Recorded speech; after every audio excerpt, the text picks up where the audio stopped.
Chapter 1 खून की होली। वो एक सर्द काली रात थी।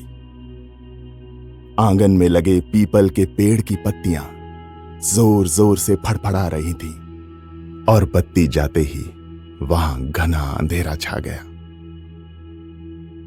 मीरा हड़बड़ा कर उठी। बाहर हो रही बारिश और आने वाले तूफान से बिल्कुल अनजान। उसने झटक कर अपना चटख गुलाबी दुपट्टा उठाया जो उसने कल ही लाजपत नगर से खरीदा था, जहां उसने अपनी भाभियों के साथ एक खुशनुमा दिन बिताया था। दिन जरूर अच्छा बीता था, पर मीरा खुश नहीं थी।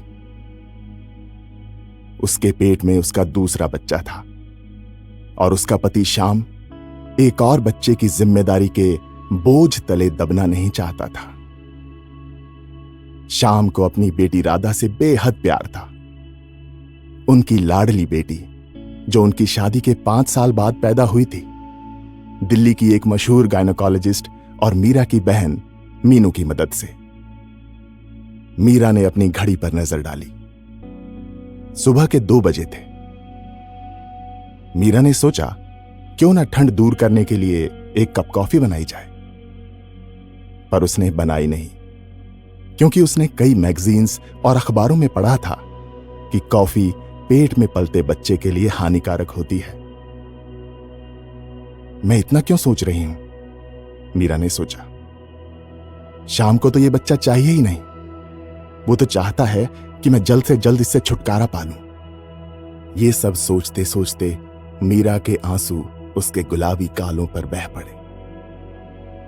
मीरा एक कश्मीरी पंडित थी जिसे मां बाप ने लाड प्यार से पाला था। उसके पिता एक मशहूर कश्मीरी विद्वान और लेखक थे और मीरा में भी उनके ये गुण थे। वो अक्सर छोटी कहानियां और लेख लिखती थी जो कुछ मैगजीन्स में छपे भी थे। मीरा ने श्याम की तरफ देखा जो गहरी नींद में सो रहा था। ओ श्याम, तुम चैन से कैसे सो सकते हो जबकि तुम्हारा बच्चा मेरे पेट में पल रहा है? आखिर तुम ये बच्चा क्यों नहीं चाहते? ये तुम्हारा ही तो खून है। मीरा ने सोचा। उसके गालों पर अब भी आंसू बहे जा रहे थे। कुछ करने को था नहीं तो मीरा ने सोचा कि कॉफी पी ही ली जाए। वो कमरे के कोने में बनी छोटी सी रसोई में गई और केतली में पानी उबलने के लिए रख दिया। उबलते पानी की आवाज से मीरा को थोड़ा सुकून मिला और उसके आंसू बहने बंद हो गए। फिर उसने मग में कॉफी, मिल्क पाउडर और चीनी डालकर एक गर्म कॉफी बना ली।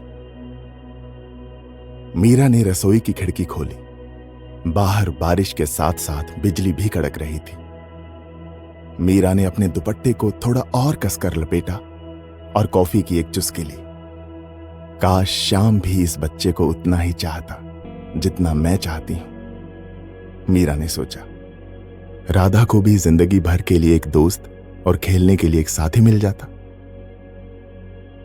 कॉफी से भी राहत नहीं मिली, क्योंकि मीरा की आंखों से फिर से आंसू बहने लगे। ठंडी हवा का एक झोंका खिड़की से कमरे में दाखिल हुआ और मीरा ने तय किया कि उसे कॉफी रजाई में बैठकर पीनी चाहिए। रजाई की गर्मी में बैठकर वो कॉफी की चुस्कियां लेने लगी, पर भूल गई कि उसने रसोई की खिड़की खुली छोड़ दी थी। कमरे में मीरा ने रजाई हटाई, कॉफी को बेड साइड टेबल पर रखा और अपने पैर नीचे रखे कारपेट स्लीपर्स में डाले। अचानक उसे अपने पेट में झटके से तेज दर्द महसूस हुआ। उसने बिस्तर के किनारे का सहारा लिया, लेकिन यह दर्द बर्दाश्त से बाहर था। श्याम, श्याम, वो चिल्लाई। श्याम, मदद करो श्याम। ये बोलते बोलते मीरा जमीन पर जा गिरी। जल्द ही उसके शरीर से बहते खून ने उसके दुपट्टे के गुलाबी रंग को सुर्ख लाल रंग में बदल दिया।